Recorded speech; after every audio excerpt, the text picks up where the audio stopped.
I want you to picture yourself just sitting on your couch at the end of a really long day.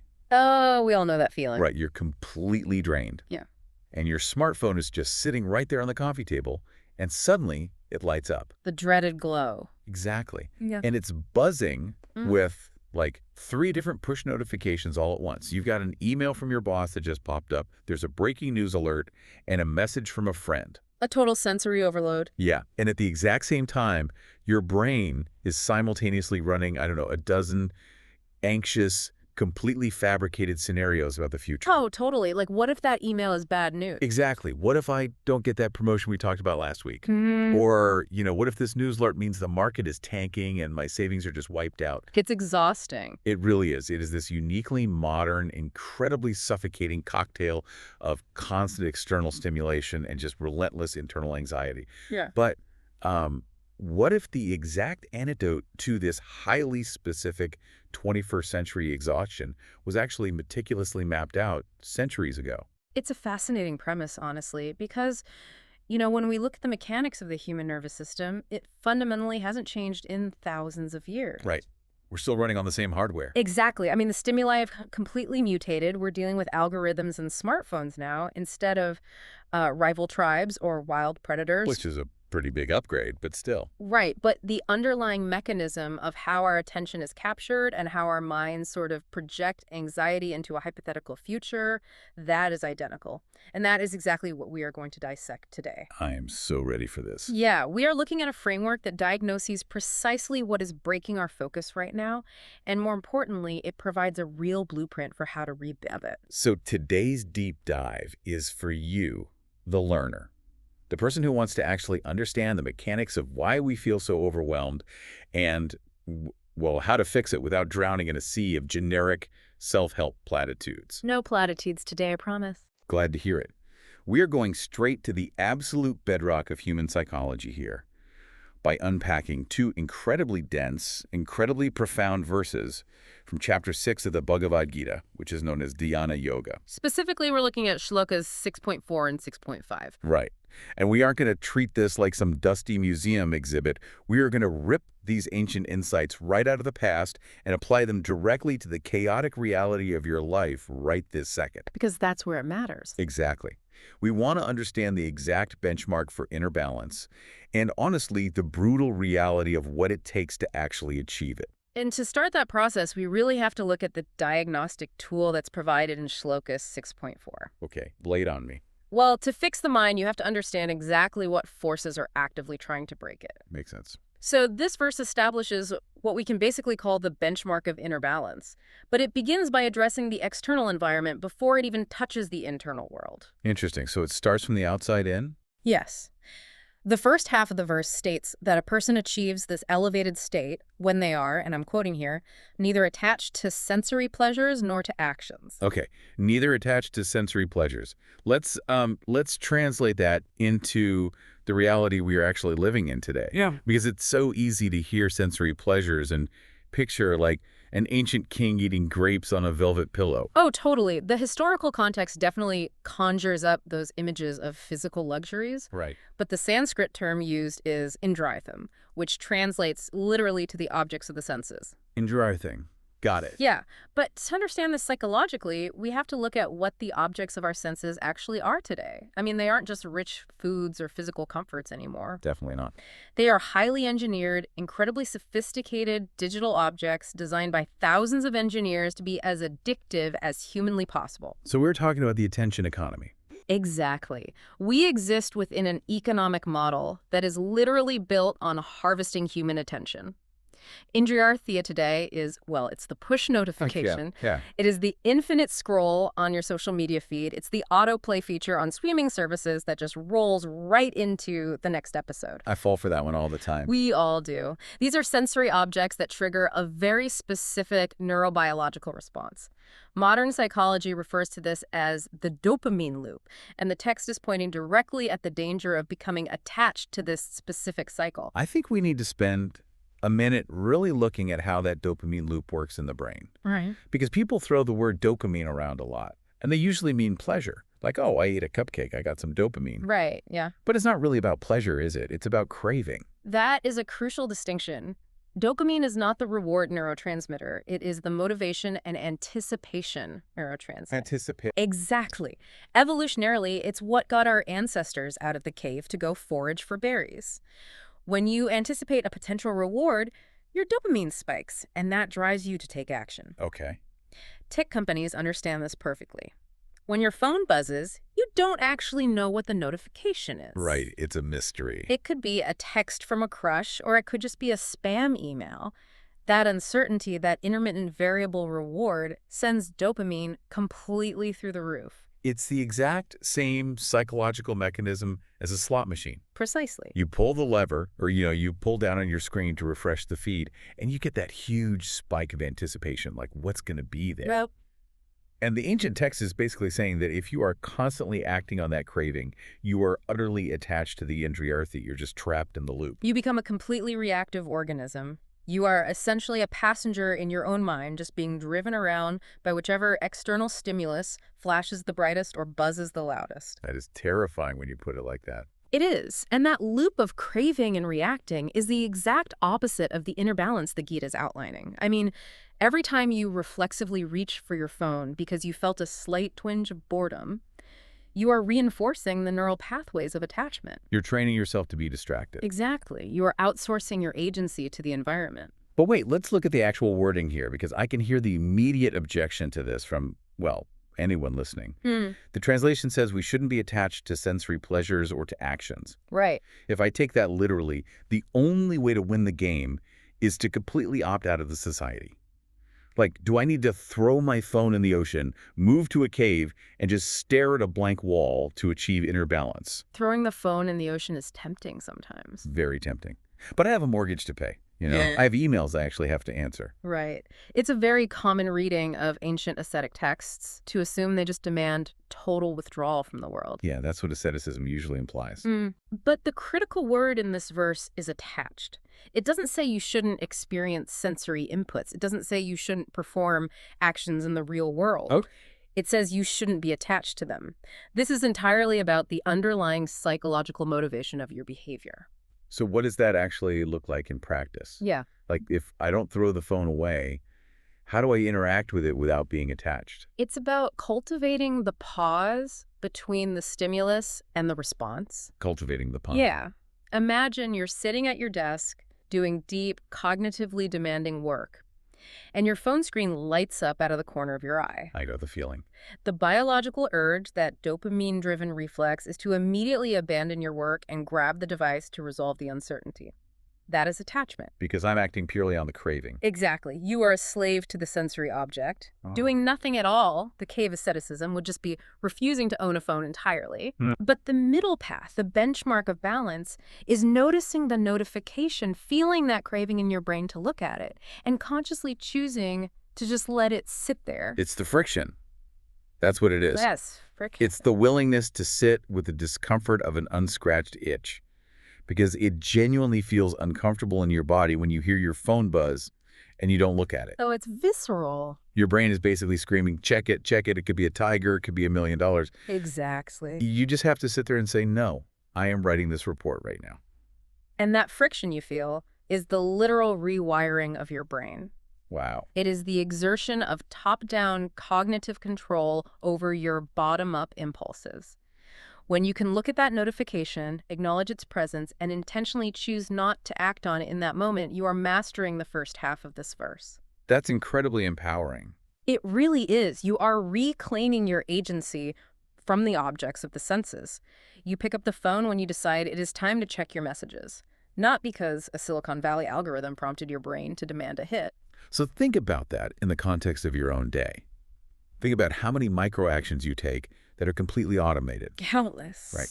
How many times do you open a new tab on your browser and type in a website just because a task got slightly difficult and you felt like a microsecond of frustration? It's a reflex. Yeah.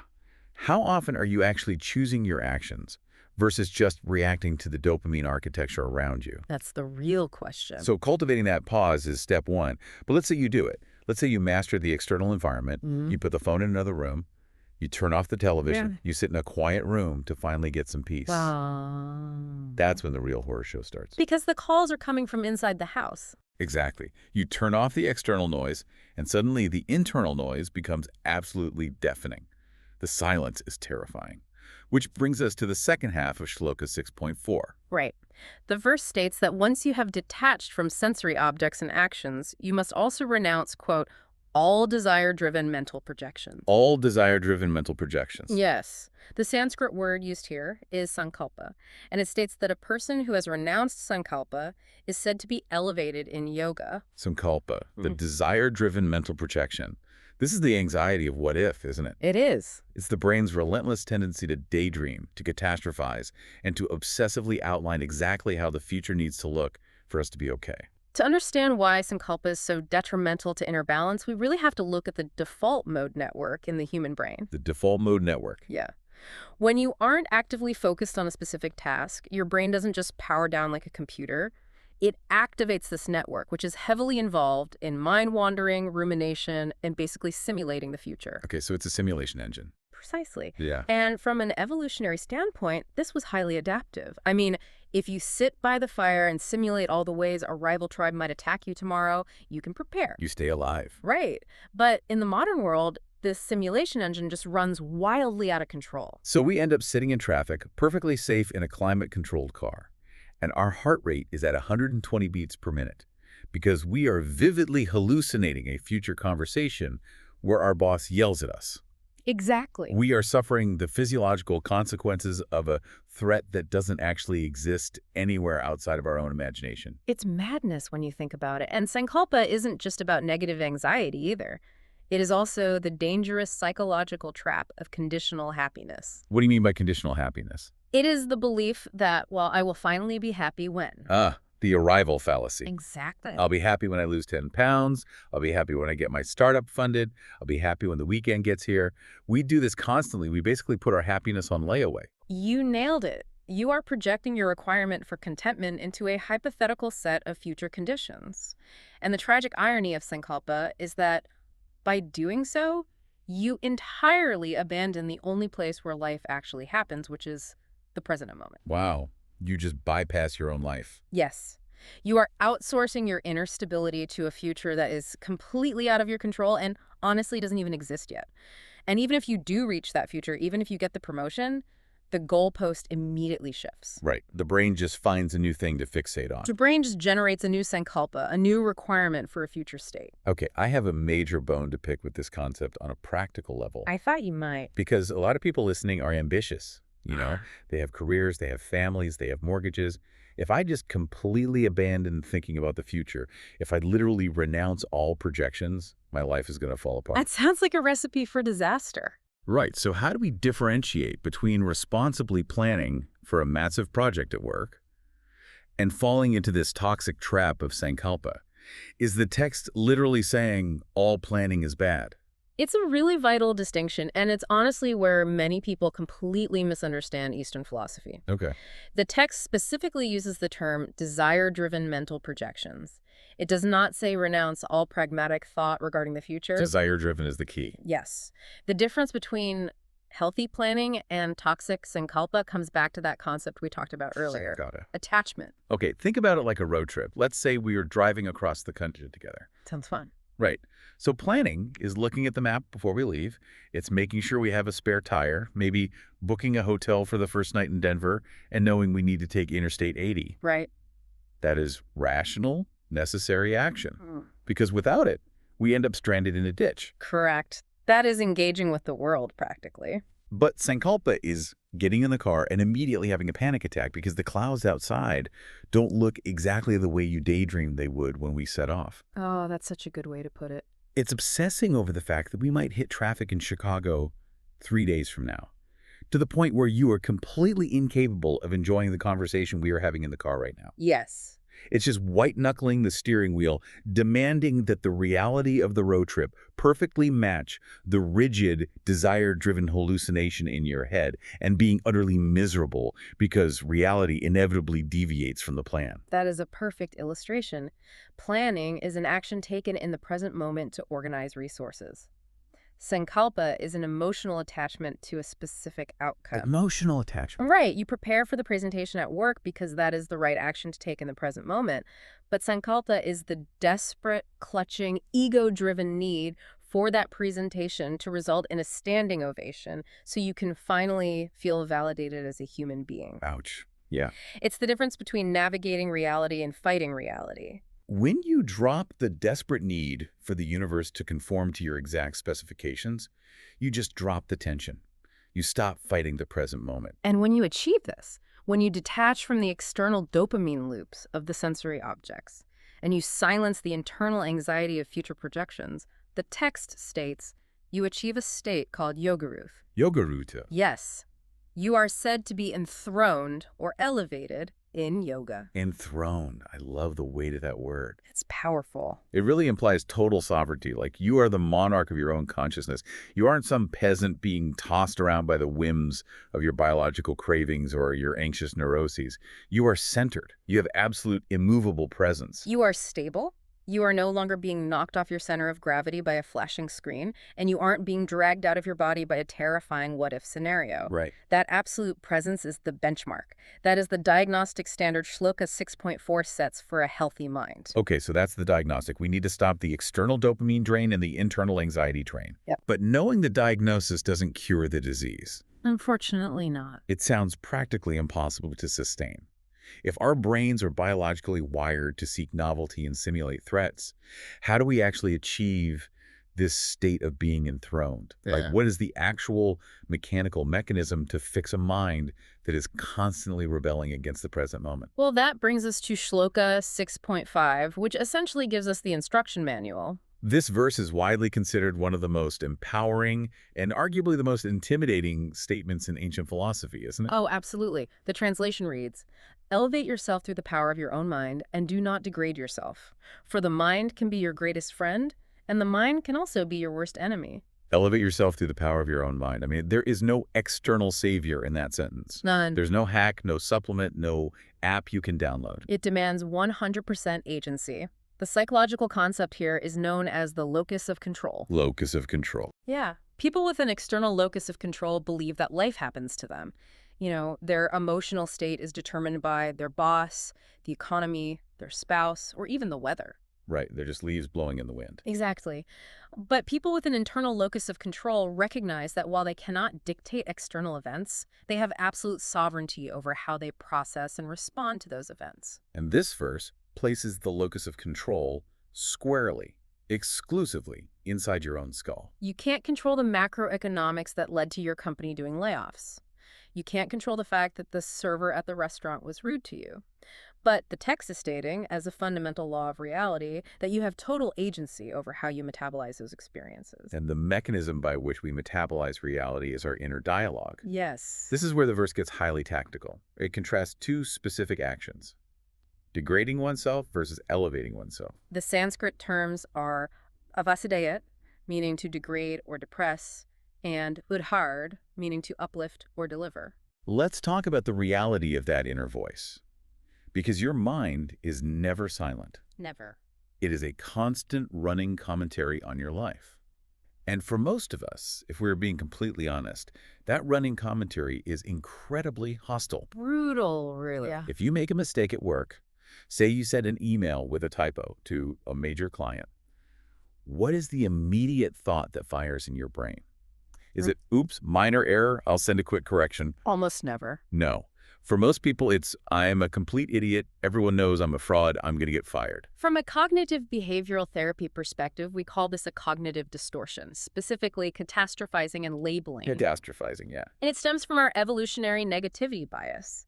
Your brain is wired to over-index on threats. It thinks that by brutally criticizing you, it is somehow keeping you safe from social rejection or failure. It's trying to protect you in a twisted way. Exactly. But in reality, it is enacting avasadayat.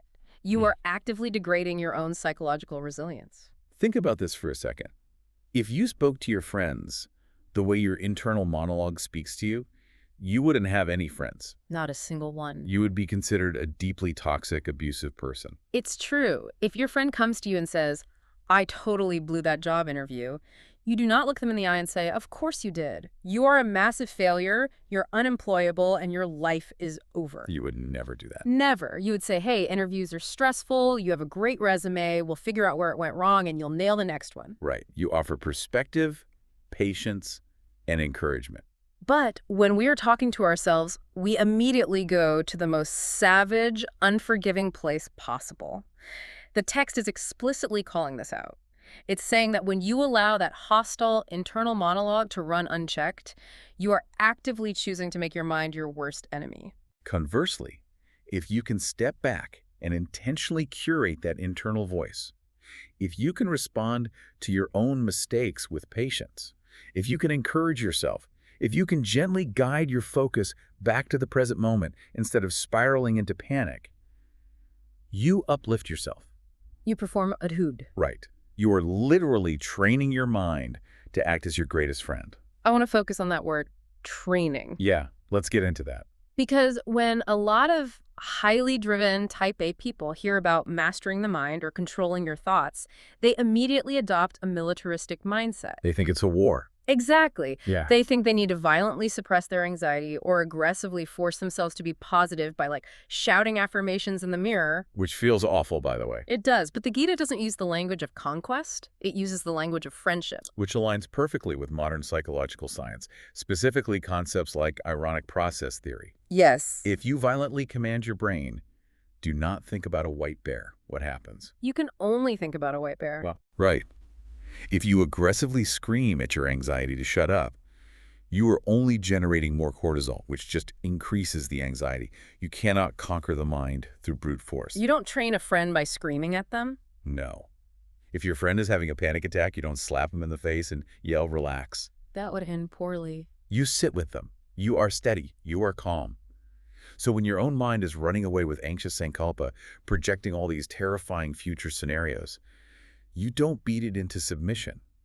You gently observe it. Yes. You say to yourself, okay, I see that we're spiraling right now. I feel the anxiety, but we are safe in this room. Let's just come back to the breath. Let's just look at the email in front of us. It requires an immense amount of self-compassion, which a lot of people mistake for weakness. Oh, so true. But true self-compassion is the ultimate form of psychological resilience. Because, as the verse concludes, the mind can be your greatest friend, and the mind can also be your worst enemy. It has the biological capacity to be either. And you are the only one who determines which role it will play based entirely on how you manage that moment-to-moment inner dialogue. All right, this all sounds beautiful in theory. We dodge the dopamine loops, we drop the anxious future projections, and we talk to ourselves like a supportive friend. Sounds great. It's a great psychological framework when you're sitting comfortably in your living room. But let's pressure test this. Let's do it. What happens when this newly trained friend has to navigate the actual messy, often brutal reality of the world? Because life isn't just internal micro-adjustments. Sometimes things go objectively horribly wrong. This is where we have to transition from managing internal dialogue to addressing how we react to profound external adversity. Yeah. Because this philosophy falls apart if it can't handle real-world trauma or injustice. And this brings us to a very challenging, highly provocative application of these verses, confronting the trap of the victim mindset. Right. Because when real adversity hits, when you are laid off due to corporate greed, when a partner betrays you out of nowhere, when you get a terrifying medical diagnosis, the most natural, frictionless response is to fall into a victim mindset. It is the path of least resistance. Yeah. The ego protects itself by externalizing the blame. We blame the economy, we blame our toxic ex, we blame genetics, or we just blame the unfairness of the universe. Hold on, I'm going to stop you right there. Okay. I have to interject because this perspective can sound incredibly dismissive and, frankly, a bit toxic. I hear that. If someone steals my credit at work and ruins my chance at a promotion, or if I am marginalized or abused, it feels deeply unfair and invalidating to be told, hey, take 100% agency. Your anger is just your own worst enemy. Don't be a victim. It feels like a slap in the face. It really does. Yeah. Is this philosophy genuinely telling people to just ignore objective harm and pretend everything is fine as long as they control their thoughts? That sounds like gaslighting yourself. That is exactly the danger of misinterpreting this philosophy, and it's why a shallow reading of mindset culture is so toxic today. Thank you. The classical perspective, the deep psychological architecture underlying these texts is absolutely not about denying reality. It doesn't ask you to pretend that a betrayal isn't painful or that systemic unfairness doesn't exist. It doesn't demand toxic positivity where you just smile through trauma. Then how do we reconcile the reality of external harm with this relentless demand for 100% internal agency? Like, how is it not victim blaming? There is a classical Buddhist parable that parallels the Gita perfectly here, known as the parable of the two arrows. Okay, the two arrows. Imagine you are walking through the forest and you are suddenly shot with an arrow. Right. That first arrow is the external event. It is the job loss, the betrayal, the illness. It causes genuine, unavoidable physical and emotional pain. The text does not deny the reality of the first arrow. So the pain is real. Yes, absolutely real. But what happens next? The untrained mind. The mind operating as an enemy immediately shoots a second arrow into the exact same wound. Oh, wow. The second arrow is our reaction. It is the internal narrative we spin about the event. The first arrow is losing your job. The second arrow is the internal voice screaming, "You lost your job because you are a worthless failure, you will never recover from this, and your life is ruined." Ah, I see. So the first arrow is pain, the second arrow is suffering. Yes. And the suffering is entirely self-inflicted by the avasayat, the degrading inner dialogue. Precisely. Blaming external circumstances, wallowing in the injustice of the first arrow, or identifying primarily as a victim, basically gives away the 100% agency the verse grants us. You cannot control the archer who shot the first arrow. But if you fall into a chronic victim mindset, you are handing over the keys to your entire psychological state to the person or event that harmed you. You are allowing the external event to dictate your internal reality. You are letting the person who fired you live rent-free in your head, actively degrading your self-worth. Exactly. And taking ownership. You aren't saying that what happened was okay. You are saying what happened was terrible, but I refuse to let it corrupt my internal dialogue. Yeah. I refuse to shoot myself with the second arrow. And that is the radical truth of this framework. No external force, no matter how malicious or unfair, can permanently harm your inner peace as much as your own uncontrolled thoughts about those events. That's a huge statement. It is. The betrayal by a friend is a temporary external condition. The internalized belief that you are unworthy of love is a permanent internal prison, and it's one that you build and lock yourself inside of. Taking total ownership means accepting the harshness of external reality while rigorously defending your internal narrative. So I want you, listening right now, to think about a recent setback. Maybe it was a major life event, or maybe you just had a really frustrating argument with your spouse this morning. It happens to all of us. Right. When that arrow hit you, what did you do?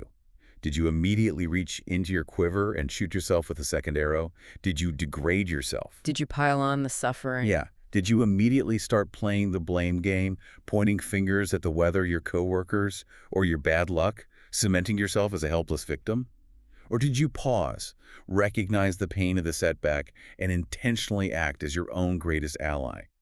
Did you speak to yourself the way you would speak to someone you deeply love? It is a profound paradigm shift. It moves you from being a passive, helpless recipient of circumstances to an active, sovereign participant in your own resilience. I love that. Active, sovereign participant. But it's crucial to understand that this is a classical progression. It is an incremental, difficult practice.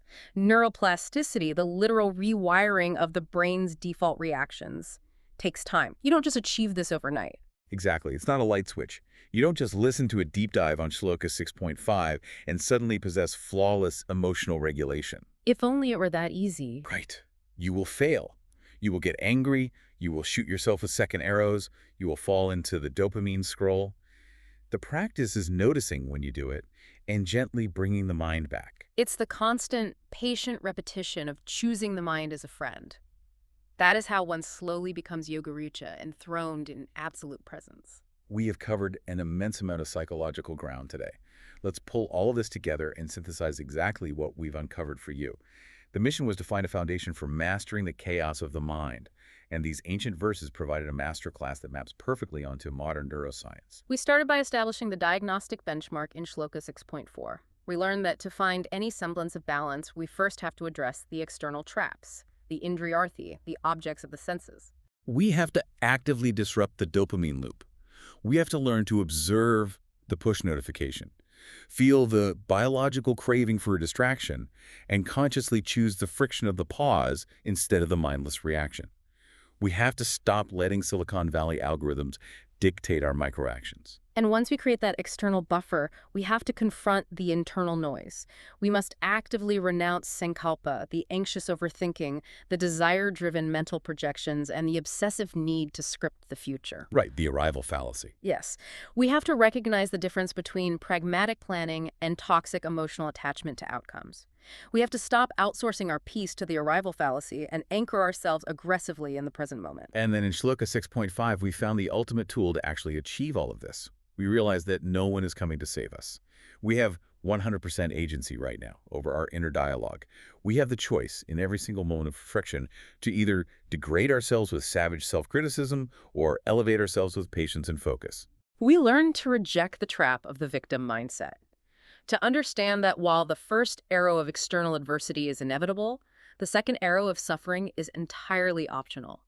We must commit to the slow, patient training of our mind, treating it not as an enemy to be violently conquered, but as our greatest friend. It is a complete, incredibly demanding blueprint for true resilience. But before we wrap up, there is one final lingering thought I want to leave you with, something that builds directly on the reality of this text. Because in the original structure of the Gita, this journey of mental mastery doesn't just end here. It continues on to the next verses, Shlokas 6.6 and 6.7, which outline the ongoing maintenance of this state. It implies a continuum. It implies that mastering the mind is not an epiphany.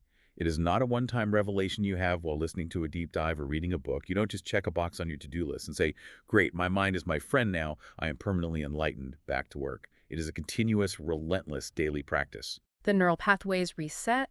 The gravity of modern life pulls you back toward distraction. The work starts completely over every single day. So the question I want you to mull over as you go about the rest of your day, and specifically tomorrow morning, is this. Tomorrow, when you first open your eyes and the world immediately starts making demands of your attention, who is going to greet you first? That's the real test. When you wake up, will you instinctively roll over and reach for the external dopamine hit of a smartphone screen, letting the anxious enemy of Sankalpa take over your morning before your feet even touch the floor? Or will you lie there, take a breath, sit with the quiet, and intentionally activate the friend in your own mind? Will you choose sovereignty or will you choose surrender?